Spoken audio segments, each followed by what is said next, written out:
Tonight on Capital Journal, in light of Suicide Prevention Month, we'll talk with Commissioner Kent Davis of the Alabama Department of Veterans Affairs about efforts to combat veteran suicide. Commissioner Chris Blankenship of the Alabama Department of Conservation and Natural Resources discusses various outdoor recreation offerings in Alabama and the $80 million worth of upgrades coming to state parks. And with the Ken Burns Holocaust documentary debuting this week on PBS, Dr. Dan Puckett, a professor of history at Troy University, will talk about Holocaust history and education in Alabama and beyond. It's all next on Capital Journal.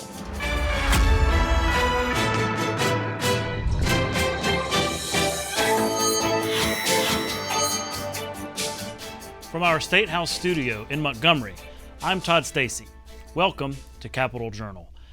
There are 46 days between now and the November 8th general election, and candidates are hitting their stride in their runs for office. Every legislative seat is up for election this year, as well as the executive constitutional offices.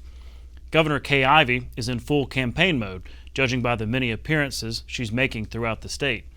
This week in Montgomery, Ivey laid out her vision for a full second term as she runs for re-election. She said improving education is at the top of her agenda. At our last state school board meeting here in town, we took an important vote to close the gap between our graduation rate and the college and career readiness rate. Let me explain what the problem is. For the classes of 2020 and 2021, the graduation rate was 92%. But y'all, the college and career readiness rate was at 76%. That's a 16 percentage point gap. We've got to prepare our students and workers for the jobs of tomorrow. And here in Alabama, we are laser focused on the curriculum of reading, writing, math, science, and so on. We're taking concrete steps to ensure proficiency in both literacy and numeracy. We're transforming how we look at the basics of education. It's no secret that Alabama has voted heavily Republican in recent years.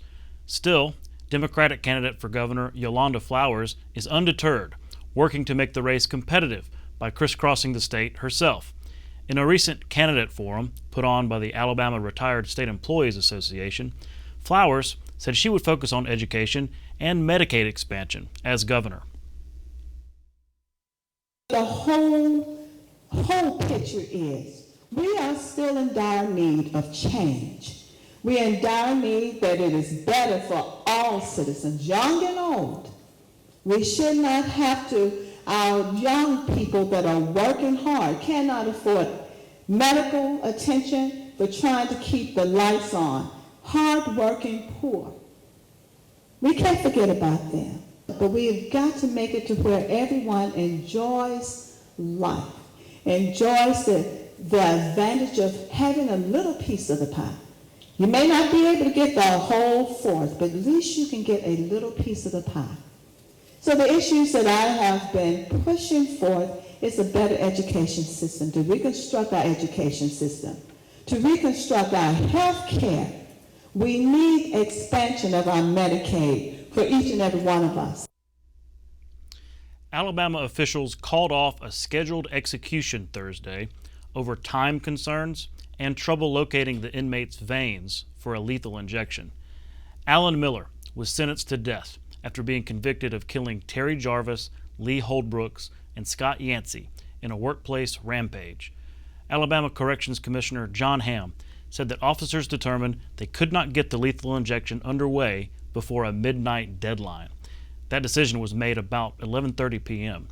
The last-minute move came nearly 3 hours after the U.S. Supreme Court had cleared the way for the execution to begin.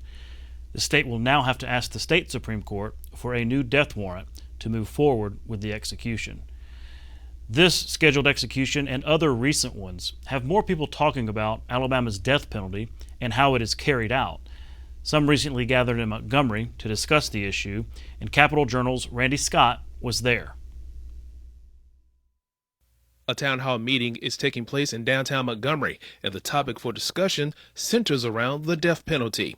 Gary Drinkard from Decatur, Alabama, has a certain perspective on this issue. I was an innocent man on Alabama's death row. I was on death row for 5 years in Alabama at Holman Prison to be executed in the electric chair. Drinkard says he was charged with a crime he did not commit. Until he was freed from those charges, he had to serve time on death row at Holman Prison. And you're in there for 20 or 30 years, you change. The place will change you. It messed with my head bad. Today, Drinkard gives speeches around the nation with organizations talking about the death penalty to get a national conversation going on about this capital punishment. I'm a advisor on the board of Project Hope to abolish the death penalty, which is a death row anti-death penalty organization. I'm secretary on the board of Witness to Innocence. Witness to Innocence is a group of exonerated death row prisoners and their loved ones going all over the world speaking against the death penalty. There over 20 Alabama organizations came together and have been organizing signatures on petitions that we delivered today. There were 3 different petitions, one about the not having a gas chamber here in Alabama as a form of execution, one about the guy that they're trying to execute tomorrow, and the third one was about pulling back the curtains that they put up before the witnesses can see what's happening. Those in attendance present many concerns during this discussion.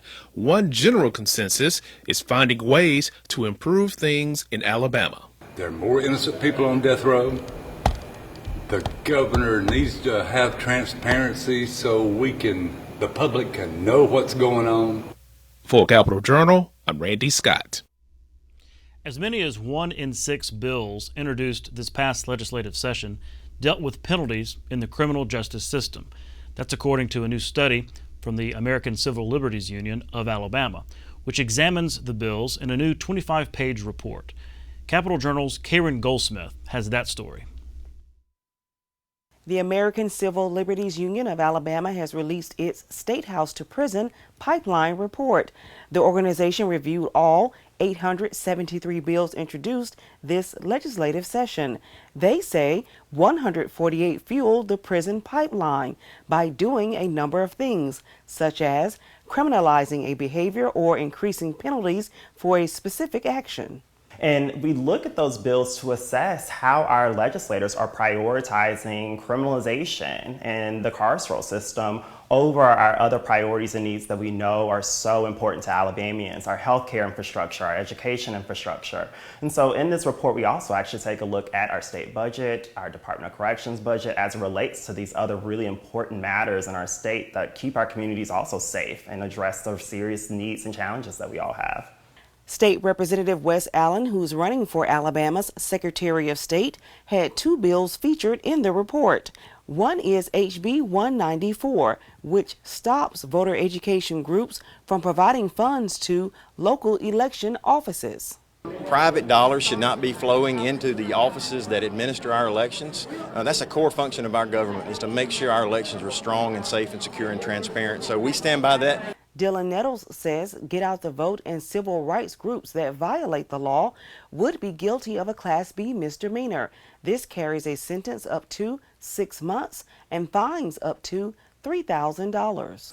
And so that's really concerning for us. We know how hard already it is in Alabama for voters, especially voters of color, to access the ballot. We've seen polling places closing. We've seen these changes happening for more than a decade now. And with the Voting Rights Act, also at the federal level, really losing all its teeth, we don't have the measures in place to ensure that people are really having their constitutional rights upheld at the local level. For more information about the ACLU, go to aclualabama.org. For Capital Journal, I'm Karen Goldsmith. 2 Alabamians who were captured by Russian forces in Ukraine are back in the United States. Andy Hoon and Alex Druk are U.S. military veterans who voluntarily traveled to Ukraine to fight off the Russian invasion. The 2 were captured 3 months ago by Russian forces and were released this week as part of a prisoner exchange mediated by Saudi Arabia. They are expected to be back home in Alabama on Saturday. An update on Alabama's economic situation. The state's unemployment rate held at 2.6% for August. That's a record low for the state's jobless rating. That rate represents 58,958 unemployed people compared to 2,293,627 counted as employed. Wage and salary employment grew by 1,500 jobs in August. A year ago, Alabama's unemployment rate was 3.3%. That means a full 67,881 Alabamians have become employed over the last year. And we'll be right back with tonight's guests. You can watch past episodes of Capitol Journal online anytime at Alabama Public Television's website, aptv.org. Click on the Online Video tab on the main page. You can also connect with Capitol Journal and link to past episodes on Capitol Journal's Facebook page. Next, I'm joined by Kent Davis, Commissioner of the Alabama Department of Veterans Affairs. Commissioner, thanks for coming on Capitol Journal. Todd, it's great to be here. Tell us more about the Alabama Department of Veterans Affairs, what it does, and your role as Commissioner. Yeah, thanks so much. So we have 71 facilities around the state of Alabama, and if you add up all of our employees, about 1,200 contract and civil service employees. We're all over the state of Alabama. The major services that we provide, we have veteran service offices in 61 counties out of the 67 counties in Alabama to provide hands-on services to veterans. We operate a series of state veterans homes around the state. We have a dependent scholarship program that we manage at the state level. And we also operate a state veterans cemetery down in Spanish Fort that provides burial services for veterans. Last but not least, our latest mission is we have a veterans well-being program just to give veterans that have a special need a little hand up. Mm-hmm. And we should clarify for viewers that there's a difference between the Federal Department of Veterans Affairs, the very expansive federal department, and the Alabama Department. That's right. The federal VA is a big department. They're the second largest federal department. Everything that we do is completely complementary to the federal VA role. There's no overlap. Good relationship in Alabama. Our role is basically to be advocates for the 400,000 veterans in Alabama, oftentimes before the federal VA. Mm-hmm. Tell us more about your background. You have an interesting background of service yourself, including military service. Yeah. So I'm happy I've come home. I was born right here in Montgomery. My family is all from Alabama. I spent 31 years in uniform. I was on active duty with both the Army and the Navy, believe it or not. People hear I was retired Navy and they assume I spent all that time in the Navy. Love the Army and the Navy. 5 combat zone deployments, deployment in 2012 to Afghanistan. Met a lot of interesting people, worked for a lot of great people. Secretary of Defense Austin was my boss in uniform at one time, and many others. Really happy to be back in my home state of Alabama now, though. So who exactly do you cheer for in the Army-Navy game? That's a tough one. I try to be equal just like I do with Alabama and Auburn because I have kids who went to both. Oh, okay. Wow. Yeah, that's quite the diplomatic mission there. Let's talk about suicide and suicide prevention. It's obviously, it's no secret that it's a high prevalency among veterans. Maybe not as high as it has been going back to 2016, 2015. But talk about the problem that exists with those who return from war with the wounds that we cannot see, and efforts to try to prevent veteran suicide. It is a real problem, Todd. People talk about crises all the time, but I don't want to underplay this. There's no way to sugarcoat it. We have a real problem in Alabama with veteran suicides. Also active duty military as well, and we work with them. Over the past few years, we've averaged about 140 to 150 deaths by suicide amongst veterans per year in Alabama. Unfortunately, that's one of the highest per capita rates in the United States for veteran suicides. We know some of the anecdotal reasons in Alabama for that, and we're trying to both identify veterans who might be in crisis, but more importantly, match them up with the assets that can get them the help that they need. And we're really pushing this month in September with that effort. September is Suicide Prevention Awareness Month. It is, absolutely. We're working very closely with the Alabama Department of Mental Health. We've had a series of events around the state. We started something called Operation We Remember with a lot of college campuses. We put 152 American flags in public spots. We did that in front of the Capitol here to remind people that in 2020, the last year we have accurate statistics, 152 Alabama veterans took their own lives. Last week we had this whole special on opioid addiction, prevention, treatment. There was a little bit of discussion about veterans, folks who have served coming home from war, and the prevalence there to maybe get into substance abuse. Is that an issue that y'all also see? It is, and it's tied into the whole mental health issue that I was talking about. Unfortunately, veterans have sometimes been overprescribed opioids, and they get hooked on them, both for physical wounds and even mental wounds. The federal VA is aware of that. We're certainly aware of that, and we incorporate that in all of our mental health awareness programs. I was at the Iron Bowl last year, and I think the one thing that both Auburn and Alabama fans cheered, the only thing, was the Operation Iron Ruck. And they came out on the field. They had this great video raising awareness about veteran suicide. Tell me more about that. And is there a plan to do it again this year? Absolutely. They do this every year. It's an incredible program. There are great veteran student organizations at both Auburn and Alabama. We work very closely with them. Every year they do a 151-mile march, a ruck march, between the two stadiums. Now, what's a ruck march? So a ruck is a sack you carry on your back. Usually if you're in the military, it's got all your supplies and equipment you need. So a ruck sack you put on your back and you go on a march. And they carry these rucksacks for 151 miles between the two stadiums.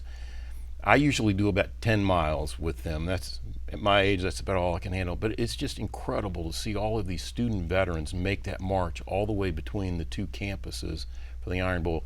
You talk about putting aside that competition during Iron Bowl week for a worthy cause. It is really heartwarming, and it raises the awareness of this issue of veteran suicide across the state. And so is it the idea that carrying that weight is sort of symbolic in terms of we're raising awareness for veteran suicide? It is. Now, traditionally, they put 22 pounds of weight in those rucksacks because it used to be, and the statistics have changed, it used to be that nationwide we had about 22 veterans per day take their own lives. So that's why they settle on 22 pounds. But yeah, it's symbolic. Switching gears real quick, I wanted to get an update.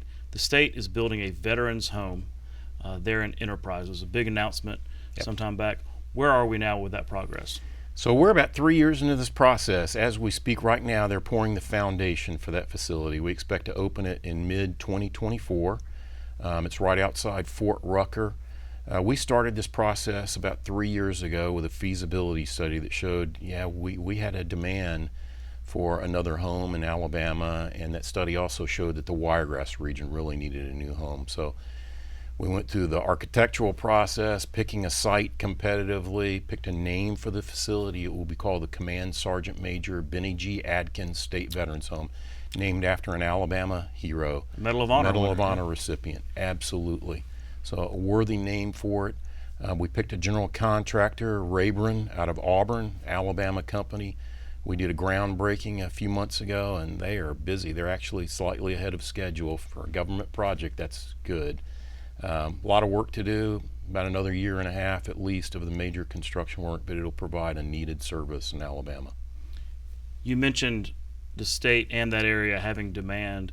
Tell me about the type of veteran that might need that home. It might be a candidate for a veteran's home. Yeah, so we complement the federal VA. The federal VA is largely in charge of short-term medical needs of veterans through their hospitals and clinics and vet centers. The states are largely in charge of long-term care. So typically we're talking about elderly or disabled veterans that need that long-term care. If you look at our numbers, up to about 10% of the veterans in our homes are still World War II veterans. In fact, we celebrated the birthday of a 103-year-old World War II veteran the other day in one of our homes. The rest tend to be a mix of Korean War veterans and increasingly Vietnam War veterans. We do get seriously disabled veterans that are younger. We recently admitted a 39-year-old veteran with permanent disabilities into our homes. These are people that are in need of long-term care, and our care ranges everything from assisted living all the way up through memory care for Alzheimer's patients. And I know you have other facilities in the state as well. Where are those? We're all over the state. We have 71 facilities, so we have 63 veteran service offices that are county-based. Those provide advocacy and assistance to any veteran free of charge in filing claims, seeking benefits.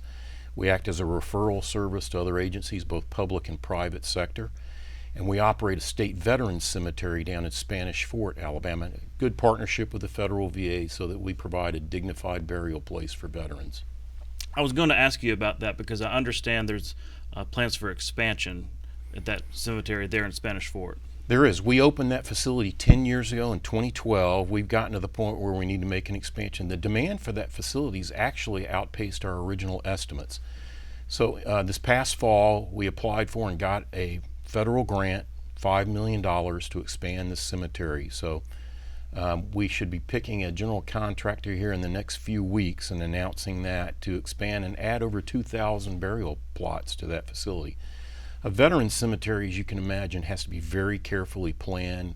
The dignity involved, the headstones, everything has to be in perfect alignment. So you really have to plan 10 years in advance and build out the burial fields, and that's the process we're going through. So it will carry us for the next 10 years. Yeah, and I've been down there. It is beautiful. I mean, it's a very much like Arlington in terms of the way the headstones are. It is beautiful. I guess that's by design. It is, and of course Baldwin County, the fastest growing county in Alabama, a lot of retirees are going down to that area, and so it's a dignified burial place at the end of life. While I've got you, you mentioned the Alabama GI Dependent Scholarship Program. This is an interesting, something additional than maybe your typical GI scholarship program.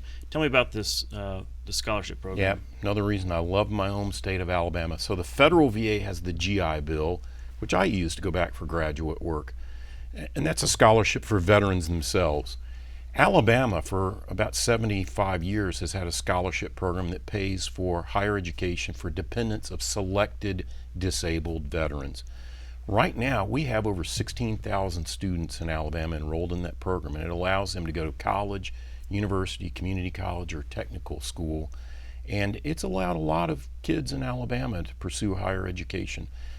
Alabamians should be proud of that program. It's rather unique amongst the states. Well, that's really interesting. And Commissioner, thanks so much for coming on the show. Lots of different things going on at the department, and I appreciate your time and sharing with our audience some of this. And we're going to also share the website, va.alabama.gov, if they want to reach more information. Outstanding. Well, thanks again for coming on. Thanks so much, Todd. We'll be right back. You're watching Alabama Public Television.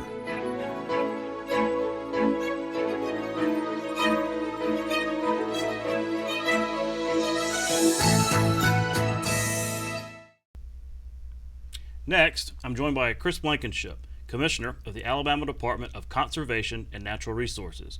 Commissioner, thanks for coming on Capitol Journal. Thank you for having me. Now, you testified at the budget hearing the other day, and one of the takeaways that I had was that I was surprised at the scope of your agency and just how much y'all are involved in. It was more than I really expected. I imagine lawmakers may have learned some of that too.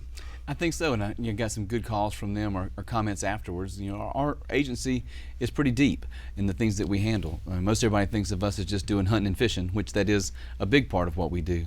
But in the agency, besides the hunting and fishing, we also have all the saltwater commercial and recreational fishing that we manage, all the biology and the enforcement down there. We have the 21 state parks is under the Department of Conservation, the Forever Wild program, all the offshore oil and gas leasing is through the department, pipeline right-of-ways and permits to cross and those sort of things that we handle. And then, on the hunting and fishing side, we got 23 state lakes, 20 archery parks, 12 shooting ranges, 40 wildlife management areas, and altogether it's about 1 million acres of land that we manage for the people for public hunting and outdoor recreation. So it's a pretty big agency. We got about 1,100 employees, and they all work hard and have a big passion for what they do. Did you find that budget hearing helpful in terms of communicating with lawmakers what your budget situation is, the needs going forward, and just having that open dialogue? I did. This is really the first time in the 5 years that I've been commissioner that we've had the opportunity to visit with the budget committee, because we don't really get money out of the general fund. We're funded either people staying at the state parks or people that buy hunting and fishing licenses. But it really did give me the opportunity to share with the committee and others that were invited from the legislature on what we do and how the things that we do impact them and their districts and their constituents. And so I really thank Senator Albritton and Representative Klaus for the opportunity to visit with the committee and share that with them. So this past election, in the May election, voters approved an $80 million bond plan for upgrading state parks. It was a really big win. What are some of the upgrades people can expect at our state parks? Well, first, let me just say how appreciative I was of the governor's office for supporting that bond, and then the legislature for passing that, and it was on the ballot in May and passed, overwhelmingly, over 70%, which was really a big, shows how important parks are and outdoor recreation are to the citizens of our state. And a lot of them, those citizens have stayed at our parks or been to our parks and understand that we needed some capital infusion to be able to bring our parks up to the standard that I think all of us would really like to see. We've been doing a lot of that work over the last 5 years as we've had increased participation, putting that money right back into the parks. But a lot of our campgrounds were built when camping was a pop-up camper or tent, and now we got $1 million motorhomes where people are with 3 air conditioners that people are running businesses out of, as they travel, and it's just a totally different world. And so we need to be able to provide for those customers. And so, we're going to do a lot of upgrades on our campgrounds to take them from the 30 amp service to the 50 amp service with larger pads, and some of our campgrounds need some sewer added, some things like that, and Wi-Fi to be able to provide for those folks.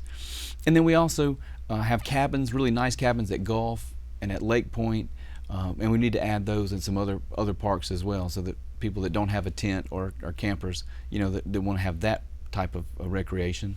And then we want to upgrade our day use areas, our playgrounds, to make them more accessible to all of our citizens, with some ADA compliant playgrounds, and really bring some adventure to those day use areas and other parts of the park. And I've got a huge list, and I can't wait for us to all get started on those projects later this year. What will the timing look like in terms of getting the bond issue, seeing some of this money start being used? So we're doing some of the engineering and design now on projects that we knew we wanted to do, whether the bond passed or not. Some upgrades that we needed at a couple of our campgrounds in our long-range plan. But we hope to have the bonds sold and the money secured, somewhere around Thanksgiving, and then be able to start construction on projects, bid those before the end of the year, and certainly by the first of next year, and then kind of start working down that list of priorities that we'll be having multiple projects going on all over the state at the same time to make these upgrades. Well, going back to the vote, again, overwhelming support for this, which I thought was really significant, because you had groups out there opposing it. And in this political environment with fiscal matters and everything like that, over 70%. What does that tell you about Alabamians' support and enthusiasm for state parks? Well, I think when you look at the Forever Wild reauthorization that was done in 2012, that had almost 80% of the people that voted for that, and then the state parks bond with over 70%, just shows how important public lands and public access are to our citizens, how people value that.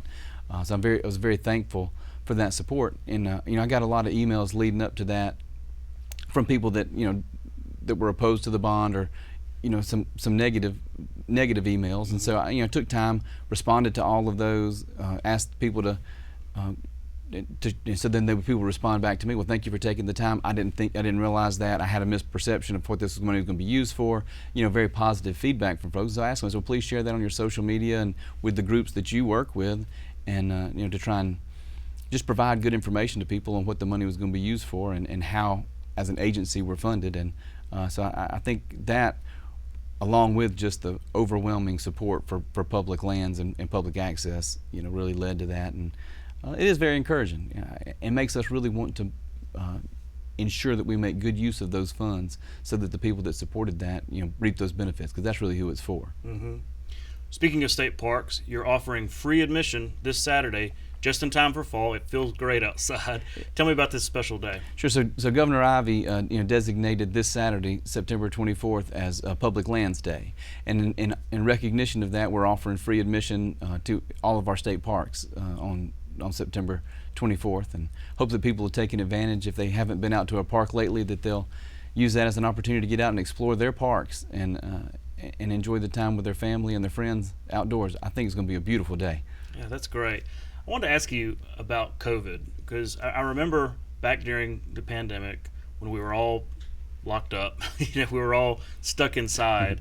I had a group of friends. We got together and went up to Chihuahua just really to get out of the house, and it was great. I mean, we just picnic, hiked, and I wondered if that was a trend. Did y'all see an uptick during the pandemic of folks rediscovering parks?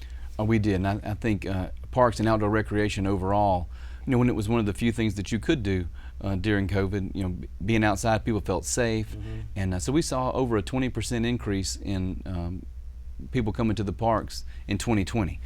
We kept a lot of that 20% in 2021 that rediscovered the parks, that kept coming back, and so our goal now is to maintain and retain those new people that are coming to the parks and to really continue to grow that. But we saw that not only on the park side, but in hunting and fishing. We had a lot more people that turkey hunted in 2020 than we've ever had, because so many businesses were closed or people were working from home, that they could hunt during the week in April that they never have really been able to do before. And our boating traffic on the water was a lot higher. So there's a lot of bad things that came out of COVID, or that people were all still dealing with, but one thing is, I think a lot of people did rediscover the outdoors and what a magnificent state that we have, and people taking their families out, and that's good for their mental and physical health, and good for us. It is a beautiful state. We have so many resources, and sometimes we can take that for granted. I know this Innovation Commission and Innovation Corporation, one of the things they've been talking about is using outdoor recreation, our parks, our resources, all Alabama has to offer, as an asset, maybe as a recruiting or retention effort to say, hey, this is something that is valuable, that we can boast about and tout nationwide. That is right, and I was so happy when I saw the report that came out from the Innovation Commission that talked about what we all in the Department of Conservation know is how special our state is. We have one of the wettest states in the Union, with all the rivers and lakes and creeks and the Gulf of Mexico, and with the mountains in the northeast part of the state all the way down through the Black Belt and down to the Gulf Coast. I mean, it's just a spectacularly beautiful state, with very well forested, with a Forever Wild program. And so as we're trying to differentiate our state versus other states, as we're trying to attract capital or attract talent, the report really showed that we can use outdoor recreation and the natural resources of our state as a differentiator for us, and use that to attract talent. And so we already had a plan that we were working on the Department of Conservation, outdoor recreation goals to expand boating access, trailhead amenities and access, to really grow other parts of that outdoor rec sector. And so this really just gives us a new supporters, from the legislature and from industry, that to see that we can make these improvements in outdoor recreation and use that as a real tool to get companies or workers to either stay here after college or to come here and to enjoy the beauty that we have. Well, it's almost deer hunting season. I know the issue of chronic wasting disease has come up a lot in the last several years. What is chronic wasting disease, and what's the latest for the state of Alabama? Sure. So chronic wasting disease, or CWD, is a illness in deer, and it's fatal for deer. And we've worked really hard over many years to try and keep that out of our state, and had been successful until this past January, when we had 2 cases in Lauderdale County in far northwest Alabama. We became the 27th state to have CWD, and it's not by any means crippling the hunting industry or the people there. You still hunt, still enjoy that. We just encourage people, especially in that northwest corner, to have their deer tested before they consume it, and we're working to keep that from spreading any further south. by limiting where people can transport deer. You know, if you kill it in that harvest it in that CWD zone, you need to have it processed there, not take it out of the zone, and a few other things we have in place to try and contain it best we can. But don't want anybody to stop deer hunting or stop enjoying the outdoors. But we do have testing facilities set up in every county where you can drop off a deer, and you can find that information on our Outdoor Alabama website. Just if anybody wants to be safe and make sure that they're good. Well, if someone out there is thinking, you know, I really do need to get outdoors. I need to get outdoors, maybe enjoy outdoor recreation, maybe go fishing or hunting, but they've never done that before. Mm-hmm. Where do they start? Can they go to your website, things like that, for resources on how to get started? Sure. So on our OutdoorAlabama.com website, we have a section on there, and it's go fish, go hunt, get outdoors. And it's really for people that maybe didn't grow up hunting and fishing. You know, there's a whole segment of population that maybe didn't get to enjoy that, but now they want to, but they're maybe a little intimidated or don't know what to do.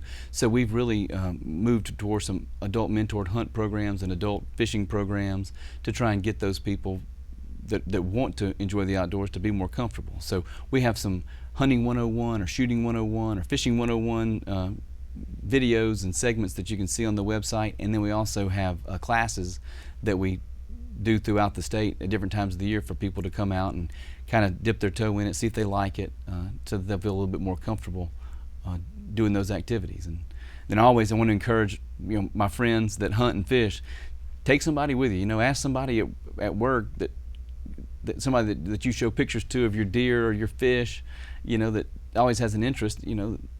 Take them with you sometime. Really mentor somebody else, and so that they can enjoy a lifetime of benefits that maybe you've enjoyed. I'm planning on going duck hunting for the first time later this year, so I'm looking forward to that. Commissioner, we're out of time, but thanks so much for coming on the show. Thank you. We'll be right back. You can watch past episodes of Capital Journal online at video.aptv.org. Capital Journal episodes are also available on APTV's free mobile app. You can also connect with Capital Journal and link to past episodes on Capital Journal's Facebook page. And you can listen to past episodes of Capital Journal when you're driving or on the go with Capital Journal podcasts. Keep up with what's happening with Capital Journal.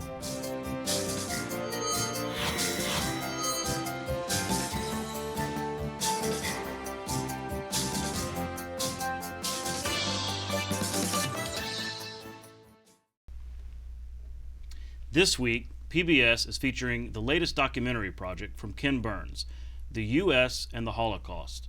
The series examines the United States and its role before, during, and after the Holocaust. Here's a clip. We tell ourselves stories as a nation. One of the stories we tell ourselves is that we're a land of immigrants. But in moments of crisis, it becomes very hard for us to live up to those stories. The Holocaust was beyond belief. People just disappeared. The primary goal was to get to the United States. But the golden door was not wide open. We are challenged as Americans to think about what we would have done, what we could have done, what we should have done. In our better moments, we are very good people, but that's not all there is to this story.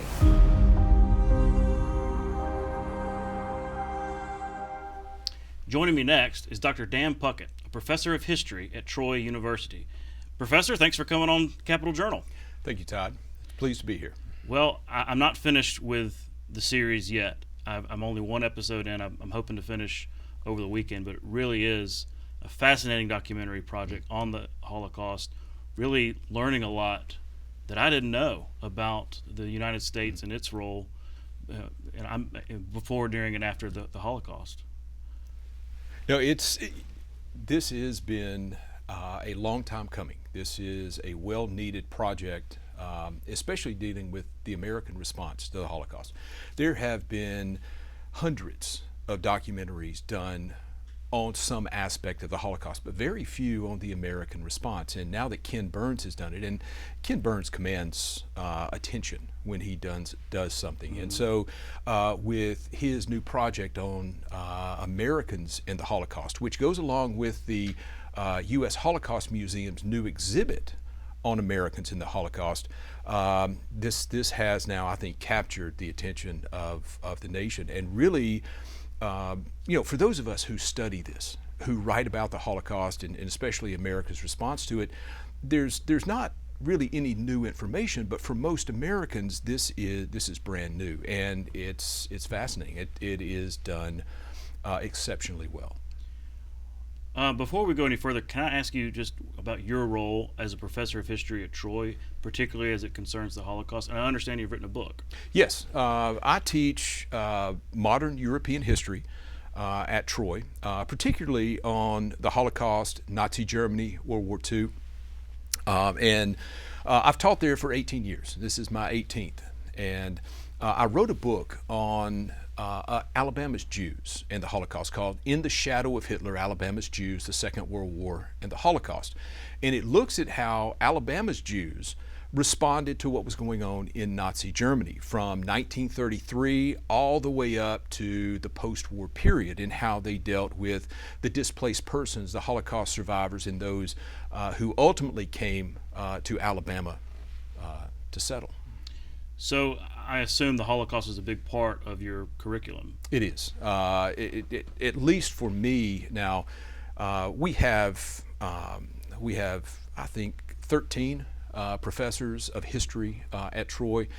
So I teach 20th century Europe, mostly World War II and the Holocaust. So for me, this is what I teach, this is what I write on, this is really what I do. So it's exciting that we now have a Ken Burns documentary to go along with it.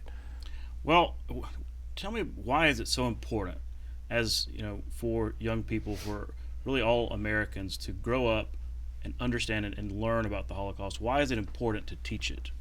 Well, if we look at what happened in Germany in 1933 with Adolf Hitler coming to power, Weimar Germany, which had the most liberal, the most progressive constitution of all of Europe.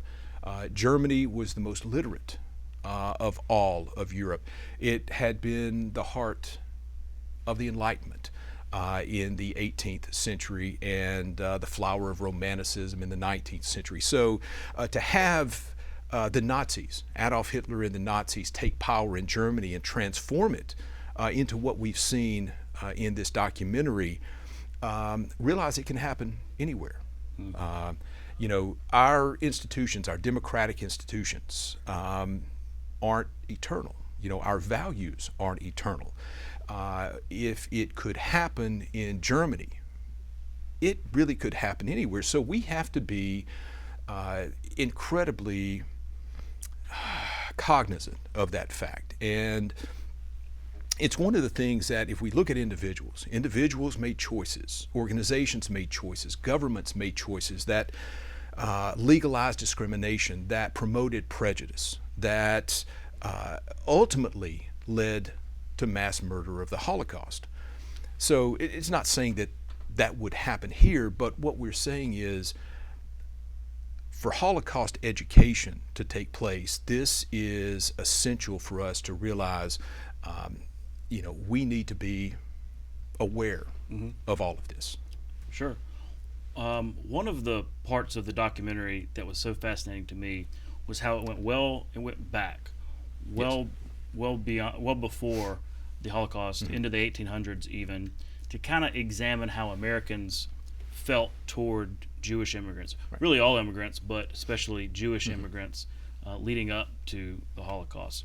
And one reason I found it fascinating is I'm a descendant of a German Jew who immigrated here mid-1800s, and he actually changed his name from Zimmerman to Timmerman to sound less Jewish, I guess, and to basically act like not Jewish. So it's always sort of been a part of our family history, knowing like, okay, yeah, he changed his name to not sound Jewish, but to see it on the screen and to see it just in black and white there, that picture of the discriminatory environment was just really put it in perspective. Right. Can you talk about sort of that history of attitudes towards immigrants? You know, anti-Semitism, really, which I thought was covered exceedingly well in the documentary, has been part of American life ever since the beginning. In fact, it's been part of Western culture ever since the Middle Ages. You know, your family who immigrated in the mid-19th century, the vast majority of those who immigrated before 1880 were actually from Central Europe, from Germany primarily. And they acculturated, assimilated into American society exceedingly well. It's not to say that there was no anti-Semitism, certainly there was. But after 1880, there is this new wave of immigration, largely from Eastern Europe and from Southern Europe. Now, those from Eastern Europe, from Poland, from the Ukraine, from Russia, from those areas, many Jewish immigrants came whose culture was different, whose language was different, who did not acculturate into American society the way that the earlier German Jews had. And they probably looked different too, they looked different, they sounded different, and they acted different. And they remained, you know, prior to this, prior to the 1880s, most American Jews actually lived outside of the Northeast, many in the American South. Now, after 1880, the bulk of American Jews, that is, immigrant Jews, remained in the Northeast, in and around the New York area. So when we often think of Jews today and Jewish culture today, we think of New York, we think of the Northeast, and that was only in the late 19th century, not the early 19th century, even back into the 18th century.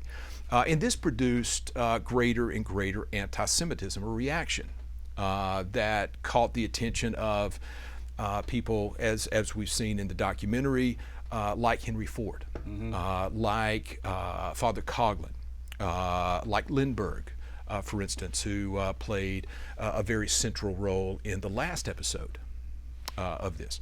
So, you know, it's part and parcel of, if we look at Jewish culture has shaped American culture in ways that we can't really appreciate. But American anti-Semitism has been just as rife as European anti-Semitism. Well, you know, specifically on the Holocaust, you hear about those, there are those who deny the Holocaust ever happened. Or maybe in a diet version of that is they hedge a little bit and say, well, it was grossly exaggerated. It wasn't as bad as historians say. And these folks can find enclaves online on the internet to sort of fester this kind of stuff. What can we do to combat that kind of dangerous thinking? Education, first and foremost. Education. There were, in fact, even right after the war, there were many who denied what was going on. So you always have this segment here that have denied that the tragedy was as bad as it was. Now, thanks to social media, thanks to the internet, thanks to all of that, it really has exploded. And I think really the way that we combat this, you know, the Holocaust is one of the most well-documented tragedies in history. So there is ample evidence that this took place. In fact, you mentioned the minimization, and that's really the danger these days, is not outright denial, it's the minimization of the Holocaust. Oh, it wasn't as bad as we thought.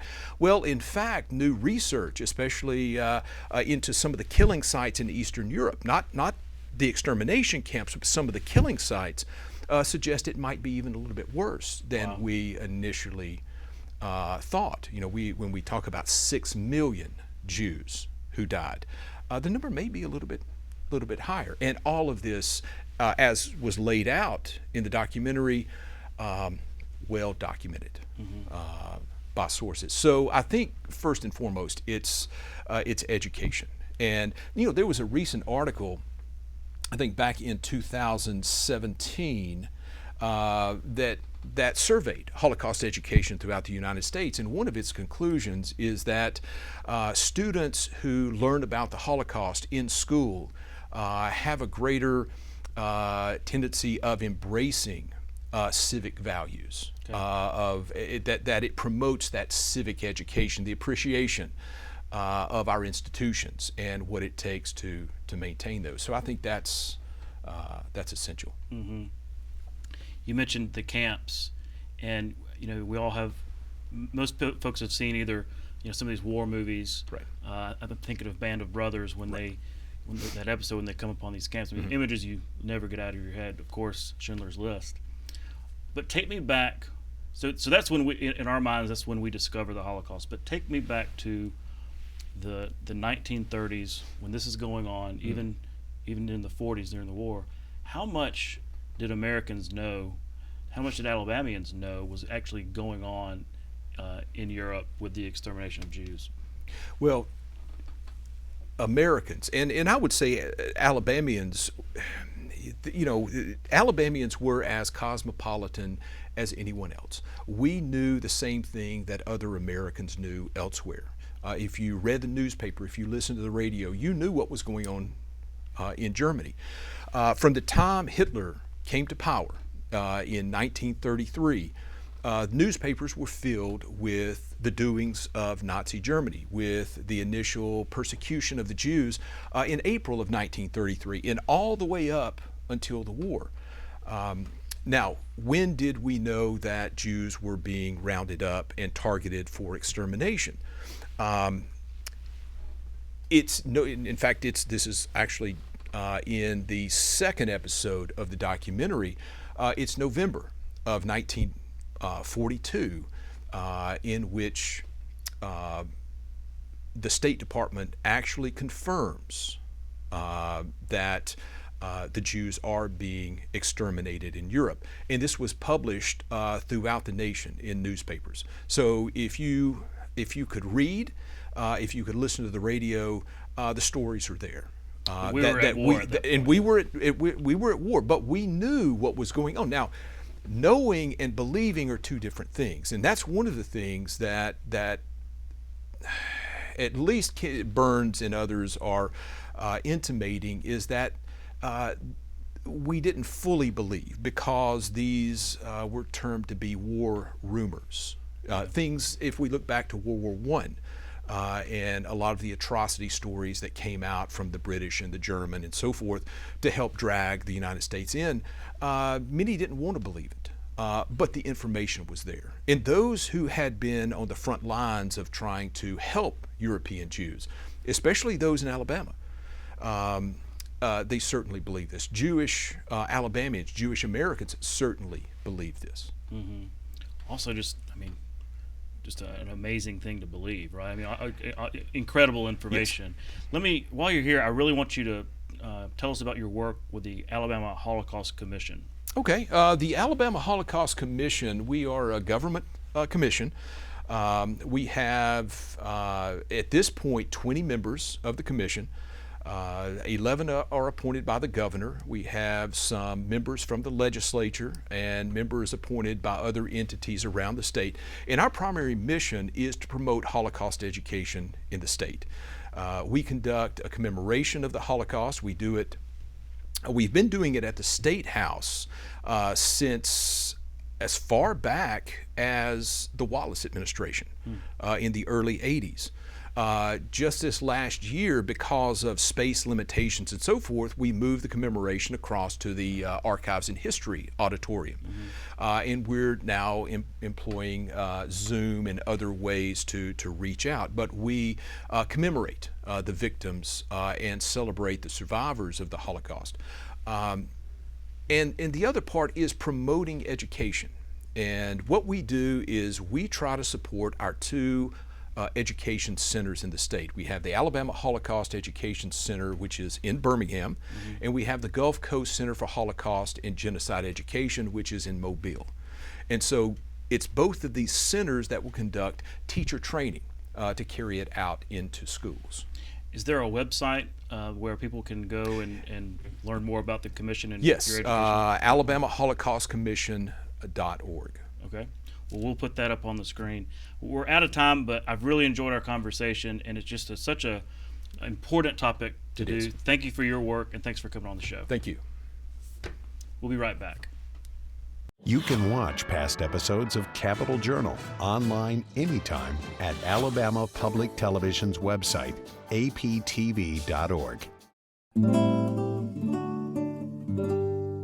The George C. Marshall Space Flight Center in Huntsville has been the heart of the U.S. space program since its beginnings in the late 1950s. Marshall Space Flight Center was designated as the agency's propulsion center, developing the rockets that would launch NASA's missions into space. Marshall helped make history in 1961 when its Mercury Redstone rocket powered Alan B. Shepard into suborbital flight, making him the first American in space. Marshall's major task during the 1960s was the development of the Saturn rockets that were used in the Apollo moon missions. They aimed to fulfill President John F. Kennedy's challenge to NASA to execute a moon landing by the end of the decade.